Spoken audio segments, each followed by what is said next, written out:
Os invito a abrir vuestras Biblias en el Salmo 14.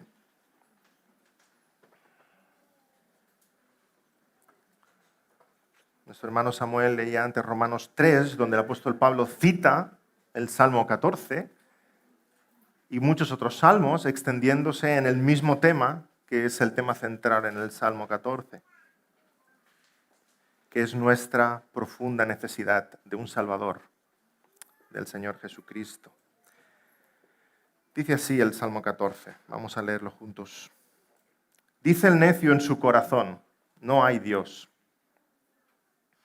Se han corrompido, hacen obras abominables, no hay quien haga el bien. Jehová miró desde los cielos sobre los hijos de los hombres para ver si había algún entendido que buscara a Dios. Todos se desviaron, a una se han corrompido. No hay quien haga lo bueno, no hay ni siquiera uno. ¿No tienen discernimiento todos los que hacen iniquidad, que devoran a mi pueblo como si comiesen pan y a Jehová no invocan? Ellos temblaron de espanto porque Dios está con la generación de los justos. Del consejo del pobre se han burlado, pero Jehová es su esperanza. Oh, que de Sión saliera la salvación de Israel. Cuando Jehová hiciere volver a los cautivos de su pueblo, se gozará Jacob y se alegrará Israel. Amén. Vamos a orar. Te pedimos, Señor, que en esta mañana, en la predicación de tu palabra, tú estés hablando a los corazones, en primer lugar al mío, Señor, y estés dándome palabras para llegar al corazón de mis hermanos. Que tú nos hagas ver con nitidez a través de este salmo la tremenda necesidad que tenemos de un Salvador. ¿Cuál es nuestra verdadera condición, nuestra verdadera naturaleza? Y, Señor, tú produzcas en nosotros un corazón agradecido al ver lo que Cristo Jesús hizo en la cruz en nuestro favor. Te lo pedimos en el nombre del Señor Jesús. Amén. Quisiera en lo que queda de verano compartir algunos salmos con vosotros en los cuales vamos a ir viendo el Evangelio en el libro de los Salmos. Es curioso cuando hablas con muchas personas que se confiesan cristianas o que creen que son cristianas y que leen algo de la Biblia, leen los Salmos. A lo mejor dicen que leen algo del Evangelio de Juan, pero Pablo sobre todo no. Pablo es demasiado complicado. Y el resto del Antiguo Testamento, uy no, ese Dios de tantas guerras. Pero el libro de los Salmos parece que uno se siente inspirado en él. Lo curioso, hermanos, es que Cristo y el Evangelio del Señor Jesucristo está en todas las Escrituras, también en el libro de los Salmos, como vamos a estar viendo en algunas semanas. Recordar al Señor Jesús cuando se encuentra con aquellos dos camino de Emaús, y dice la palabra que comenzando desde Moisés y siguiendo por los profetas, les declaraba en todas las Escrituras lo que de él decían. De modo que Cristo Jesús, su mensaje, su misión, está también en el libro de los Salmos, de una forma clara delante de nosotros. Y lo que el Salmo 14 nos presenta viene a ser el primer paso del Evangelio, y es nuestra necesidad de médico, porque nadie acude al médico si no tiene necesidad de médico. El Señor Jesús ya lo dijo, ¿verdad? Son los enfermos los que tienen necesidad de médico. Nuestra necesidad del Señor Jesucristo está aquí patente en este Salmo 14. Esa profunda necesidad que cada uno de nosotros debe sentir, y si no la has sentido aún, espero que este sermón en esta mañana te ayude un poquito más a sentirla, que estás enfermo, que el veneno de la serpiente del Edén corre por tus venas, que esta vida no debiera ser así, debiera ser otra cosa, y es por causa del pecado. El pecado de Adán, que a todos nos infecta, tu propio pecado, que trae consecuencias en tu vida, y el pecado de otros que tienes que sufrir. Pero al fin y al cabo el pecado que se cierne sobre nosotros. Y empieza este salmo describiendo nuestra condición con una frase lapidaria. Dice el necio en su corazón, versículo 1, no hay Dios. Creo que esta es la confesión de fe más cortita de la historia. Pero al fin y al cabo es una confesión de fe. ¿Todos tenemos una confesión de fe? Si yo os preguntara ¿Qué crees respecto a Dios, a la palabra, a la salvación? ¿Me darías tu confesión de fe? Como iglesia tenemos una confesión de fe, pero es que los ateos también tienen una confesión de fe. ¿Tú qué crees de Cristo? ¿Qué crees de Dios? ¿Qué crees de la vida eterna? Probablemente te respondan esto: no hay Dios. Soy ateo. No hay Dios. No creo. Dios no existe. Pero al fin y al cabo es una confesión de fe. No hay Dios. 3 palabras. En el original hebreo solamente 2. No Dios. Más corta todavía. No Dios, dice el necio en su corazón. Está negando la mismísima esencia de la existencia de Dios. No como algunas traducciones de la Biblia, lastimosamente, algunas traducciones de la Biblia traducen como Dios no es poderoso, o Dios no es autosuficiente, o Dios no es soberano. No está diciendo eso el versículo en el que estamos. Está negando la mismísima existencia y poder de Dios. Dios no existe, no hay Dios. Pero aquellos que no creen necesitan entender que el hecho de no creer en algo no hace que aquel algo desaparezca. Yo puedo ir a 200 por hora por la autopista y me detiene la policía y me hace bajar el policía a la ventanilla del coche y yo puedo mirar al policía y decirle, no creo en la policía. Pero eso no va a hacer que la policía desaparezca, y mucho menos la multa, ¿verdad? El estudiante que tiene un examen importante, al cabo de unos días puede estar toda la semana pensando, no tengo examen, no tengo examen, no hay examen, no me van a poner un examen, pero llega aquel día a clase y le ponen el examen delante. Por muy convencido que esté, por mucha fe que tenga en que algo no existe, eso no hace que desaparezca. Esa es la fe del ateo. Esa profunda, increíble fe, a veces sorprendente, del ateo. No hay Dios.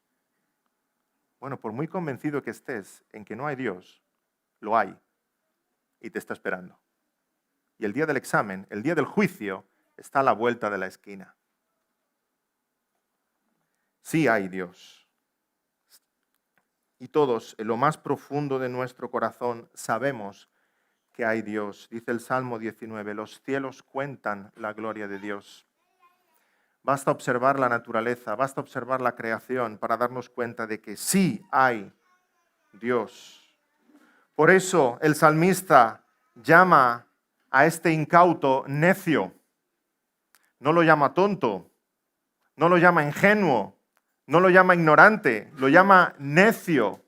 Porque necio es el que sabe cuál es la verdad, pero decide ir en dirección contraria. Ese es un necio. Aquel que tiene evidencia escrita en el firmamento de que Dios existe y en lo profundo de su corazón sabe que hay un creador delante del cual va a tener que rendir cuentas y sin embargo dice, no hay Dios, la palabra le llama necio, porque está negando la realidad. No es un problema de información. El problema de la incredulidad y del ateísmo no es un problema de información. Es un problema teológico, es un problema moral, es un problema del corazón. El que dice que no cree, aunque sabe que cree, dice que no cree porque no quiere creer, porque no le conviene creer. No me conviene que haya un Dios grande, creador, todopoderoso, delante del cual yo haya de rendir cuentas, porque entonces tendría que vivir para agradarle a Él, no para agradarme a mí. Por tanto, no hay Dios. No hay Dios. Por eso la evolución tiene tanto éxito en nuestro entorno, porque niega la mismísima existencia de un Dios creador ante el cual hemos de rendir cuentas. Y si te paras a pensar, no hay nada más ridículo que la teoría de la evolución. O sea, que Dios crea al hombre a su imagen y semejanza, no hay nada más precioso ni nada más honroso. Y el valor de la vida humana está ahí, si queréis leer el Génesis, en que hemos sido creados a imagen y semejanza de Dios. Y el hombre, prefiere decir que él ha sido formado a imagen y semejanza de los simios. Nos damos cuenta hasta dónde está nuestro entendimiento entenebrecido. cuando no hay nada más evidente que la creación al mirar a nuestro alrededor, al mirar las cosas hechas, al mirarte en el espejo. ¿Has mirado tus ojos en el espejo? Sí, seguro que sí. No hay nada más increíble que el ojo humano. Es imposible explicarlo de una forma evolutiva. Tiene que funcionar todo junto, la córnea con el iris, con el globo, con la presión interna, con el nervio óptico, todo tiene que funcionar junto. Sin una de esas piezas, el ojo no es ojo. ¿Cómo puede evolucionar el ojo en un ojo? ¿De qué sirve un casi ojo? ¿Sirve para ver un casi ojo? No. Dios formó toda esa complejidad enterita para que las partes funcionen entre sí, la una con la otra, de forma armoniosa. No se llega ahí por evolución, no se llega ahí por casualidad. Cuando hay una mutación genética, no es para bien, siempre es para mal. Dios nos ha diseñado a nosotros y todo lo que nos rodea de una forma perfecta. Cuando algo muta, cuando algo cambia, es para mal. Es para traer problemas sobre nosotros. Nada más ridículo que la evolución. Parece que el hombre en todo su intelecto, en toda su capacidad científica, ha tirado el cerebro a la basura. ¿Por qué? Porque hay una razón teológica detrás de ello. No quiere reconocer que hay un creador y prefiere abrazarse a cualquier filosofía, por ridícula que parezca. Dice el necio en su corazón, no hay Dios. Y lo paradójico del ateísmo es que en su esfuerzo por negar que Dios existe, está reconociendo que Dios existe. Nadie se esfuerza en negar que exista un personaje de ficción. ¿Harías tú una gran campaña, una página web, cualquier cosa para intentar demostrar al mundo que Mickey Mouse no existe? ¿Verdad que no? En cambio, los ateos lo hacen para intentar demostrar que Dios no existe. Con su mismo esfuerzo por intentar negar que Dios existe, están diciendo que sí, que le hay. Cuando se llenan de ira cuando les hablas de Dios, están reconociendo que sí, le hay. Cuando le culpan diciendo que no creen en Él, le culpan de algo, están diciendo que sí, le hay. O se te estropea el coche y tú dices, sí, culpa de Peter Pan, ¿verdad que no? En cambio, los ateos blasfeman de Dios. Con su ira, con su desprecio, están reconociendo que sí que le hay, solo que no quieren tener una relación de dependencia y sujeción a Él. No existen los ateos.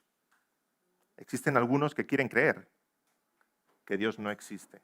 Pero todos en lo más profundo de nuestro corazón sabemos que hay un Creador, que ha hecho los cielos y la tierra y que le debemos obediencia. Sin embargo, el hombre, debiendo sujetarse a Dios, se levanta en rebeldía, en necedad, en su pecado, en su caída. No hay Dios. Pero continúa nuestro pasaje. No hay quien haga el bien. Todos se han corrompido, hacen obras abominables. Y hermanos, lo tremendo, si somos sinceros al leer el Salmo 14, lo tremendo de este pasaje es que enseguida nos hemos de sentir incluidos. Hasta ahora qué cómodos nos hemos sentido los creyentes, ¿verdad? El Salmo 14 está hablando de ellos. Pero cuando dice, todos se han corrompido, no hay quien haga el bien, eso te incluye a ti y me incluye a mí en este pasaje. Los necios, por tanto, no son solamente los enemigos de Israel, no son los incrédulos, somos todos nosotros que hemos levantado el puño al cielo. Somos todos nosotros que nos hemos rebelado en nuestra ignorancia y en nuestra soberbia y nos hemos corrompido por completo. Nos hemos hecho enemigos de Dios. Cuando tú has decidido vivir tu vida según tus propios pensamientos, en vez de seguir la palabra de Dios, te conviertes en uno de estos necios. Por tanto, ¿cuánto necesitamos mirarnos en la palabra, en las Escrituras? ¿Cuánto necesitamos mirar nuestro fiel reflejo de quiénes somos nosotros en las Escrituras para conocer nuestra identidad? para pedir perdón a Dios, para reconocer la gravedad de nuestro pecado. El que no se mira en las Escrituras cree que es perfecto. ¿Con cuánta gente has hablado que dice, yo no soy pecador, yo no he hecho nada malo? Es como preguntarle a un feo si es guapo. ¿Qué te va a decir el feo si es guapo? Si no tiene espejos en su casa. Va a decir, yo soy el más guapo del mundo. Cómprale unos cuantos espejos para que veas su realidad. Cada uno de nosotros necesitamos mirarnos en el espejo que es la palabra para darnos cuenta de cuál es nuestra real necesidad y acudir al Señor para que nos lave y nos perdone. Versículo 1 de nuevo dice, se han corrompido, hacen obras abominables, no hay quien haga el bien. Dice la palabra que nos hemos corrompido.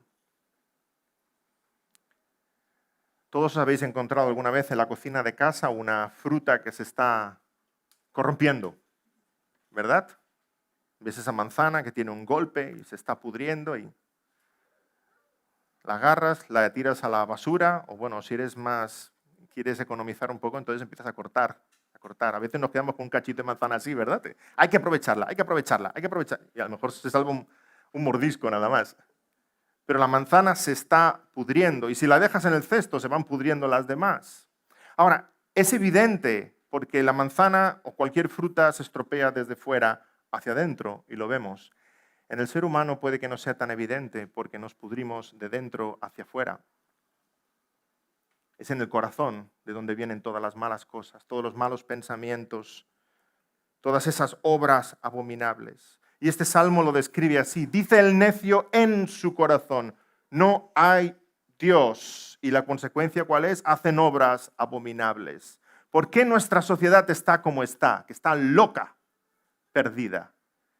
Que si matrimonio homosexual, que si aborto, que si divorcio, que si... ¿Por qué está como está nuestra sociedad? ¿Cuál es el problema real? ¿Arreglaríamos algo arreglando una de esas cosas? No, porque el problema está aquí. El problema está en el corazón. Dice el necio en su corazón, no hay Dios. Y en el momento en que el hombre dice, no hay Dios, entonces ¿quién es aquí el juez supremo de todas las cosas? Uno mismo. Y el hombre decide vivir la vida según su pensamiento, su criterio, su beneplácito. Puro humanismo. Se han corrompido, hacen obras abominables. Sí, decía ese pensador, filósofo, Rousseau, que el niño es bueno. Es la sociedad que lo corrompe. Bueno, si alguien piensa que el niño es bueno, lo podemos poner 6 meses en la guardería de la iglesia. Y luego le entrevistamos a ver si piensa que el niño es bueno. O trabajar en una guardería o en un colegio. O ser padre y verlos desde pequeños. No, el niño no es bueno. El niño ya nace malo. No, son angelitos. Bien, angelitos caídos. A ver, cuando los que somos papás o los que tenemos relación directa con un niño, ¿tienes que enseñarle el mal o tienes que enseñarle el bien? El bien. El mal ya viene por defecto. O sea, como el coche que sale de fábrica con los frenos ABS y con el CD y todo. Ya de fábrica el niño sale sabiendo todo lo que es malo. Yo no he visto a ningún padre en el colegio diciéndole a sus hijos, mira, se pega así, se quita el juguete así, mira, yo te enseño a insultar. Pero he visto muchos niños en el parque diciéndole a sus hijos, se comparte el juguete, no se dicen esas palabras. Es el bien que tenemos que enseñar constantemente. ¿Y el mal de dónde viene? Ya lo llevamos en la sangre. Ya lo llevamos en la sangre. No, querido Rousseau, el niño no es bueno y lo corrompe la sociedad, porque la sociedad está formada por niños grandes. Al fin y al cabo, la sociedad son las mismas personas, al fin y al cabo. El problema es del corazón, del corazón. El necio dice en su corazón, no hay Dios, y hace obras abominables, y las dos realidades están conectadas. Si no hay Dios, no hay juicio. Si no hay juicio, no hay condenación. Si no hay condenación, yo puedo hacer lo que yo quiera. Yo soy mi propio juez. Yo soy mi propio Dios. Y aquí es curioso observar que el salmista en el Salmo 14, cuando usa el nombre de Dios, no usa Yahvé, usa Elohim, que es el nombre que usa el Génesis en el relato de la creación. O sea que está diciendo aquí el salmista, dice el necio en su corazón, no hay Elohim, no hay creador. No hay creador. Vivamos como queramos. No hay juicio final. No hay que rendir cuentas a nadie. La doctrina que nos presenta aquí el salmista es la doctrina que en teología llamamos la corrupción total del hombre, la depravación total del hombre. Eso quiere decir que el hombre está corrompido completamente y que todos los hombres están corrompidos completamente. Se han corrompido, no hay quien haga el bien. Y luego dice el versículo 3, todos se desviaron. Todos, hermanos y amigos, todos se han corrompido, todos hacen obras abominables, todos se han echado a perder. En alguna ocasión en el curso de membresía he puesto este ejemplo respecto a esta doctrina. Es como si subiéramos a un quinto piso con un ordenador portátil y lo lanzáramos al vacío. Y al caer el ordenador se da un soberano batacazo, por supuesto, y luego intentamos encenderlo e intentamos trabajar con él. Para nuestra sorpresa se enciende, pero cuando empezamos a escribir, cuando ponemos una P sale una Q, cuando ponemos una A sale una E, cuando ponemos una N sale una S, cuando en el Excel intentamos dividir resulta que multiplica, cuando ponemos un PowerPoint con fotos grandes se nos hacen pequeñas y las pequeñas se nos hacen grandes. Y entonces te preguntan, ¿qué funciona? Y dice, hombre, se enciende. Funcionar no sé si funciona, pero se enciende. ¿Funciona el teclado? Sí, hace un poco lo que le da la gana, pero divide, multiplica, sí, pero no cuando se lo digo. Ese ordenador, por ese golpe que se ha dado, está dañado completamente. Así es el ser humano. El ser humano piensa, sí, piensa, pero mal. Decide, pero mal. Ama, pero mal. Escoge, pero mal. Adora, pero mal. Todas las funciones del ser humano están todas dañadas por el impacto de la caída en el Edén. No somos lo que debiéramos ser. Se han corrompido, no hay quien haga el bien. Todos se desviaron. Y después de ponernos en esta difícil situación, tenemos el versículo Dios a Jehová. Jehová miró desde los cielos. Casi que decirle, Señor, no mires. No mires porque lo que vas a encontrar. Miró desde los cielos sobre los hijos de los hombres para ver si había algún entendido que buscara a Dios. Para ver si había algún sabio que buscara a Dios. Este pasaje nos recuerda claramente a Génesis capítulo 6. De hecho, el rey David en este salmo está usando el mismo lenguaje, las mismas palabras que Moisés usó en Génesis capítulo 6, cuando Dios también mira desde los cielos para ver si hay alguno que busque a Dios, y Noé halló gracia a los ojos de Dios. ¿Recordáis la historia? Dice Génesis 6:5, y vio Jehová que la maldad de los hombres era mucha en la tierra y que todo designio de los pensamientos del corazón de ellos era de continuo solamente el mal. Pero entonces cuando Dios mira desde los cielos y encuentra a un justo, un hombre fiel, un hombre obediente, un hombre digno de confianza, y encomienda a Noé ese plan de salvación, construir un arca en el cual su familia se va a refugiar y muchos animales. En el Salmo 14 el rey David está comparando su situación actual con aquella que se vivió en Génesis 6 antes de que cayera el fuego, antes de que cayera el diluvio, y la ira de Dios. Está utilizando prácticamente el mismo lenguaje, pero llega a una conclusión triste, porque si en Génesis 6 Noé halló gracia a los ojos de Dios y Dios confió ese plan de salvación en Noé, ahora en el Salmo 14 el rey David dice, no hay ni un uno. Y hacemos nuestro el lamento del rey David. Podemos decir, Señor, tampoco en nuestros días no hay ni aún uno. No hay ni uno que te busque, no hay ni uno que haga el bien, no hay ni uno que haga lo bueno. Necesitamos un Salvador, necesitamos un Noé espiritual, necesitamos a alguien que lleve a cabo ese plan redentor. Señor, ¿tienes ahí otro carpintero como Noé? Sí, fue otro carpintero, gracias a Dios, el que hizo la obra no del arca, sino de la cruz. Pero ese no estaba entre nosotros, Dios no lo vio entre nosotros, lo tuvo que propiciar Él. El Cordero de Dios que quita el pecado del mundo.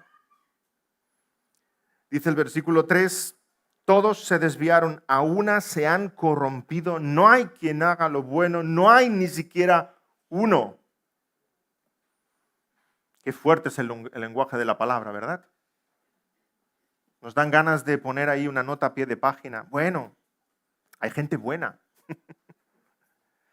Incluso nosotros hacemos cosas buenas, pero podemos realmente exclamar lo mismo hoy día. Señor, nuestros tiempos son peores que los de Noé. No hay ni siquiera uno que te busque. Estamos profundamente necesitados. El lenguaje que utiliza aquí el rey David no reta. Dice, no hay quien haga lo bueno. ¿Realmente piensas eso? ¿Puedes decir que la Biblia tiene razón? No hay quien haga lo bueno.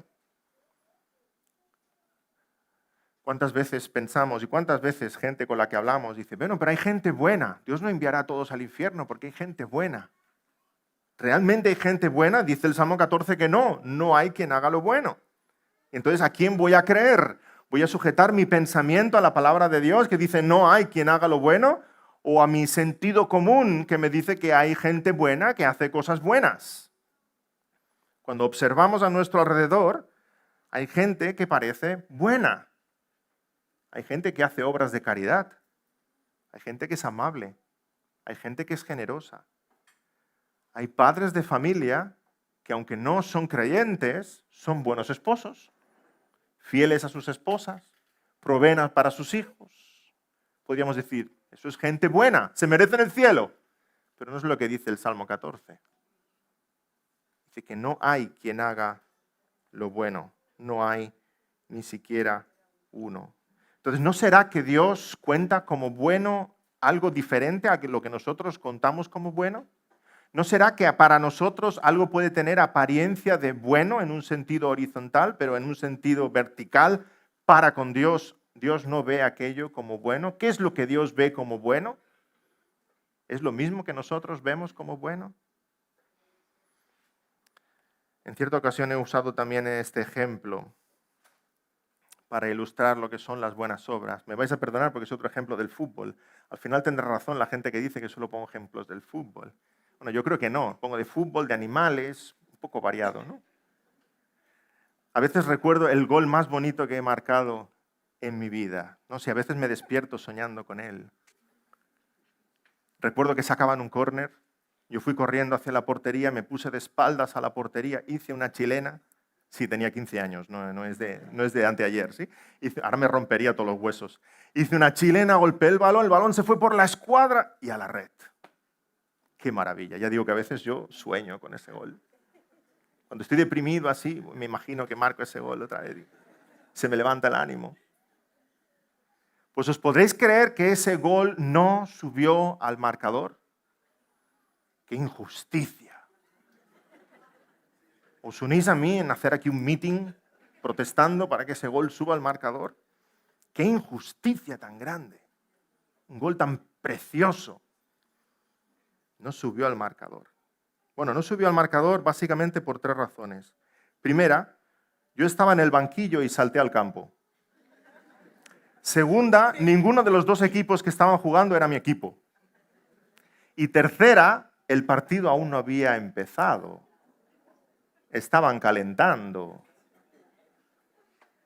Y ahora me dirás, hombre, David, claro, ¿cómo quieres que suba al marcador? Por favor.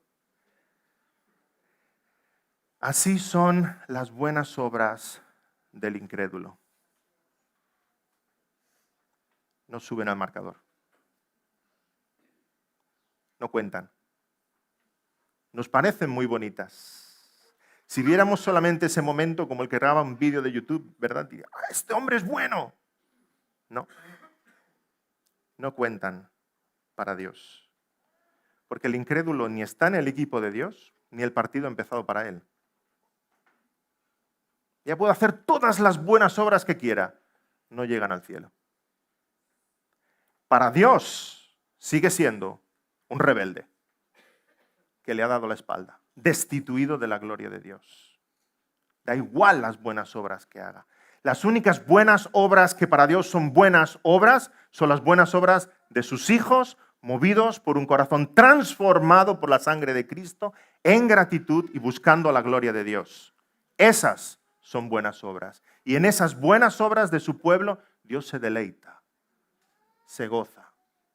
Pero los incrédulos que hacen buenas obras solo tienen apariencia de buenas obras. No son contadas como tales. No hay quien haga lo bueno. Pero lo cierto es que no vivimos en el infierno, gracias a Dios, sino que en esta vida hay suficiente orden y cultura y ciencia y medicina y arte y música. ¿Cómo puede ser que Dios diga que no hay quien haga lo bueno, pero vivimos en cierta armonía todavía? Porque Dios, en su bondad y en su gracia común, no nos deja hacer todo el mal del que seríamos capaces. Dios muestra su gracia en que nos impide hacer todo el mal del que seríamos capaces. Es el cristiano el que es capaz de comprender el problema del mal. El incrédulo no es capaz. Ponle un reportaje a un incrédulo sobre el holocausto nazi y luego pregúntale, explícame si el hombre es bueno. ¿Por qué pasa esto si el hombre es bueno? Te va a dar 1000 razones ridículas, la política, el populismo, no sé, pero no va a llegar a ninguna explicación. La palabra tiene la explicación. Dice el necio en su corazón, no hay Dios, hacen obras abominables. El cristiano sí tiene respuestas para el problema del mal. El incrédulo no tiene ni una respuesta para el problema del mal. Y si no vivimos en el infierno, y esta tierra no es un infierno, porque podría, es porque Dios en su bondad refrena el mal y favorece el bien a nuestro alrededor. Otra cosa curiosa que dice este pasaje, hermanos, en el versículo 3, es que a una se han corrompido, a una se han corrompido, a una, a la vez. A la vez nos hemos todos corrompido en esa fruta del Edén que mordieron nuestros primeros padres. Ahí nos hemos corrompido todos, en un instante, como un río que se contamina en la mismísima fuente. Allá Adán y Eva pecaron y todos nosotros somos pecadores. Todos de golpe, todos a la vez. Dice Romanos 5:12, por tanto, como el pecado entró en el mundo por un hombre y por el pecado la muerte, así la muerte pasó a todos los hombres por cuanto todos pecaron. Sí, Adán pecó, pero eso no te hace a ti, no te da licencia para culpar a Adán de tu pecado. Adán pecó, tú eres pecador, pero eres pecador porque tú pecas. Dicho de otro modo, si tú hubieses sido Adán, tú hubieses pecado. De hecho, Adán era nuestro mejor representante. Si la humanidad se hubiese podido reunir en asamblea y hubiese decidido quién queremos que esté en el Edén, todos hubiésemos votado por Adán. Alguien que haya hablado con Dios cara a cara. Alguien que no se haya sido corrompido por la cultura. Alguien que no haya escuchado de otras religiones falsas. Alguien que haya estado siempre puro y sin pecado. Adán. Todos hubiésemos escogido a Adán para estar allí en el huerto del Edén. Y sin embargo, Adán mordió la fruta. Adán pecó. Todos nosotros pecamos también. Somos pecadores. Dice Romanos 5 de nuevo, el pecado entró en el mundo por un hombre y por el pecado la muerte. Así la muerte pasó a todos los hombres por cuanto todos pecaron. Todos se desviaron, a una se han corrompido. Y continúa el salmista en el versículo 4, diciendo, no tienen discernimiento todos los que hacen iniquidad, que devoran a mi pueblo como si comiesen pan, y a Jehová no invocan. Hay muchas cosas asombrosas en este versículo, pero la que más me llama la atención es la siguiente, que en el versículo 3 David acaba de decir, no hay quien haga lo bueno, no hay ni siquiera uno, y en el versículo 4 está hablando de su pueblo. Y tú y yo decimos, Señor, ¿de dónde sale este pueblo? Si todos se han corrompido, todos están haciendo el mal, todos son pecadores, a una se han echado a perder, ahora en el versículo 4 Dios habla de su pueblo. ¿De dónde forma Dios ese pueblo? Sino de entre aquellos que se han echado a perder, de aquellos que se han corrompido. Y Dios quiere hacer con ellos algo nuevo, algo único, algo maravilloso, una nueva creación. Sí, Cristo se entregó por su iglesia para santificarla, habiéndola purificado en el lavamiento del agua por la palabra, a fin de presentársela a sí mismo una iglesia gloriosa, que no tuviese mancha, ni arruga, ni cosa semejante, sino que fuese santa y sin mancha, dice Efesios 5. Nosotros, su iglesia, hemos sido rescatados de entre todos aquellos que se han perdido. Y Dios de entre ellos ha decidido, para su gloria, formar un pueblo para que esté a su servicio por toda la eternidad. El mundo dice, no hay Dios. ¿Qué trato va a recibir entonces ese pueblo escogido por Dios en medio de un mundo que dice, no hay Dios? El mismo que recibió el Señor Jesucristo. Por eso aquí el salmista se lamenta del desprecio del mundo hacia su pueblo. El Señor Jesucristo fue despreciado, nosotros somos despreciados. El Señor Jesucristo fue perseguido, nosotros somos perseguidos. Nos lo dice claramente. Él fue aborrecido y nos dice, a vosotros os aborrecerán, os aborrecerán. Pero los versículos 5 y 6 vemos que la salvación del Señor vendrá. Ellos temblaron de espanto porque Dios está con la generación de los justos. Del consejo del pobre se han burlado, pero Jehová es su esperanza. Vemos la gracia de Dios al querer purificar un pueblo y vemos esa provisión de Dios al proteger y vindicar ese pueblo. Dios está con la generación de los justos. Dios hará justicia. Dios está con los suyos. Dios está con nosotros. Literalmente en el hebreo podemos leer Dios está con la generación de los justos, pero también podríamos traducir Dios está con la generación justa. Y creo que aquí está apuntando al Señor Jesucristo. La generación del justo. Dios va a vindicar al justo. Dios va a entronizar al justo a pesar del desprecio del mundo. Ese que en el versículo 6 también llama el pobre. Ese justo y pobre que va a recibir la burla del mundo. Jehová es su esperanza. El Señor Jesús, Jesucristo, el justo. La muerte de Cristo en la cruz es la evidencia más grande del amor de Dios por nosotros. Pero hermanos, la muerte del Señor Jesucristo en la cruz es la evidencia más grande de la tremenda deuda de cada uno de nosotros. De cuán grande era nuestro pecado y nuestra transgresión.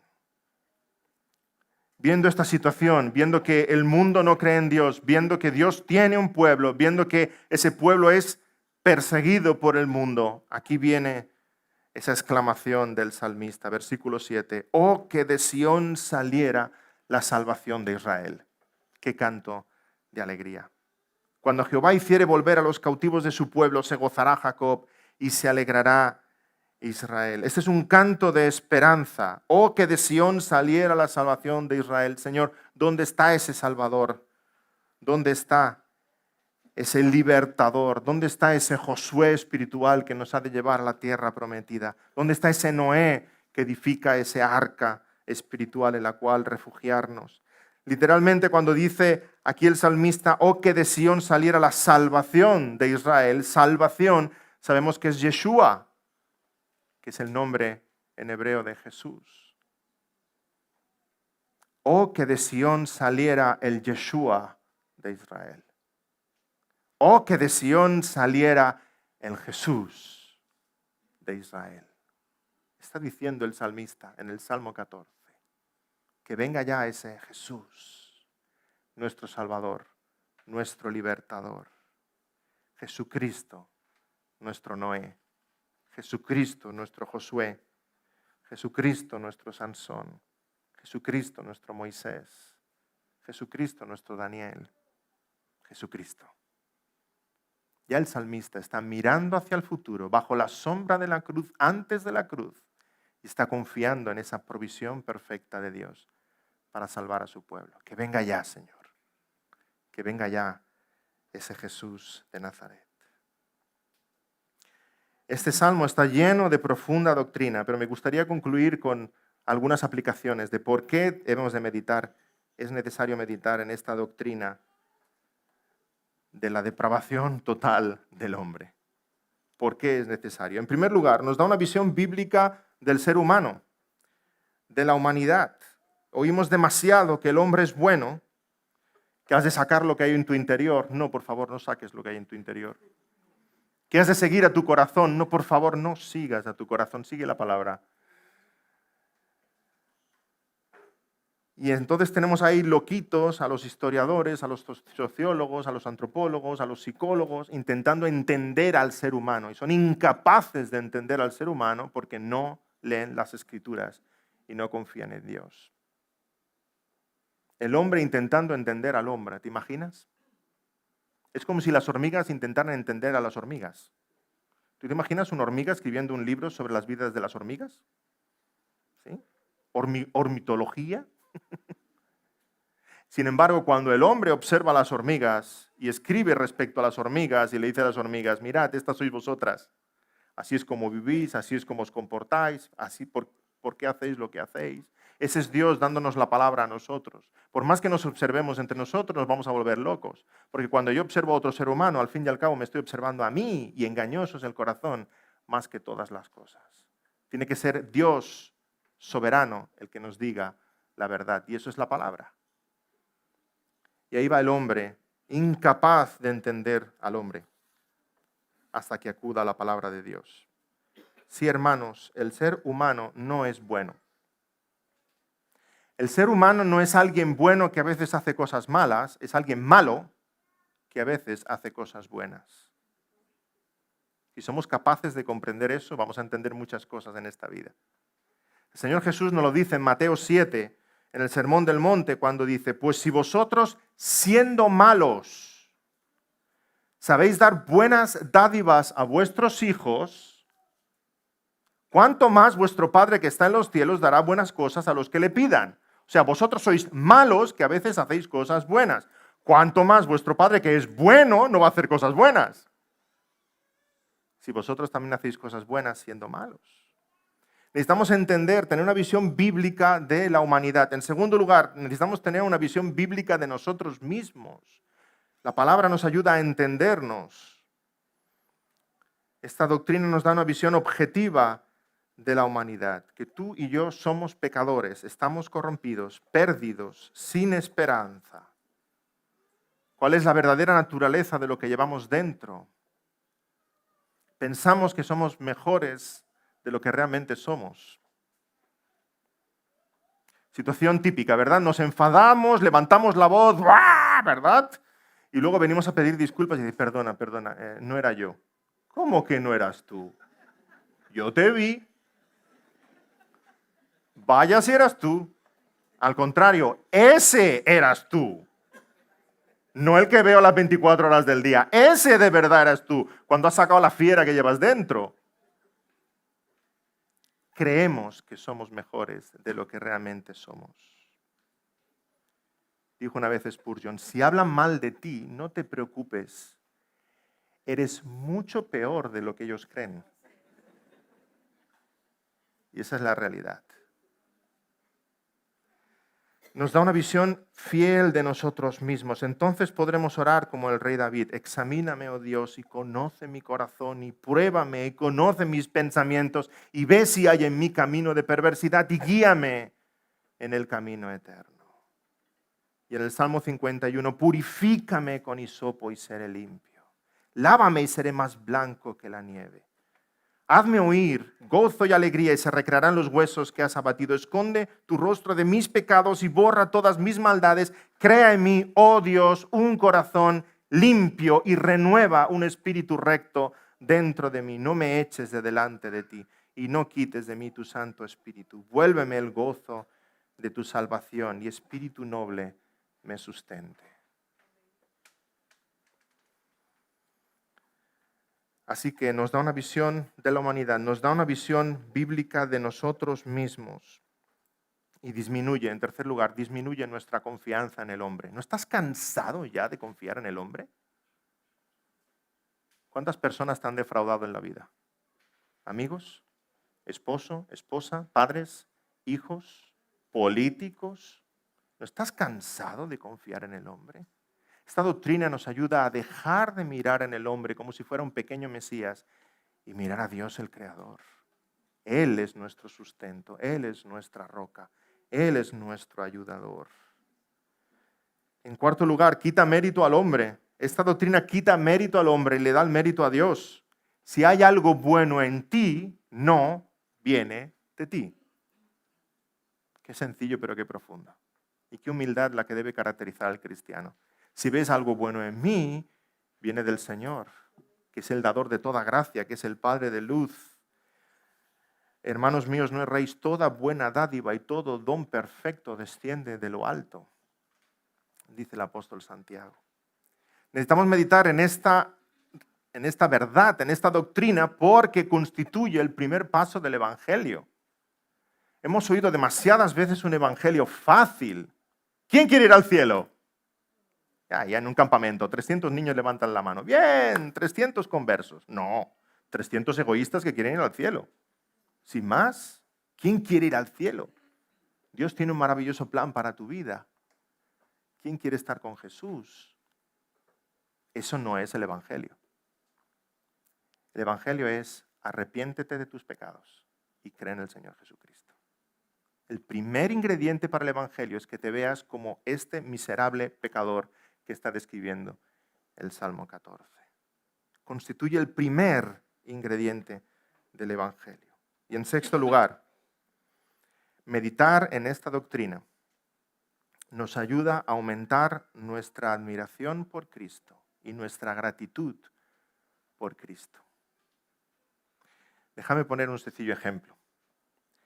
Imagina que me voy de viaje, me voy de vacaciones y le dejo mi coche a Sergio. Lo siento, Sergio, te he pillado porque estás demasiado cerca.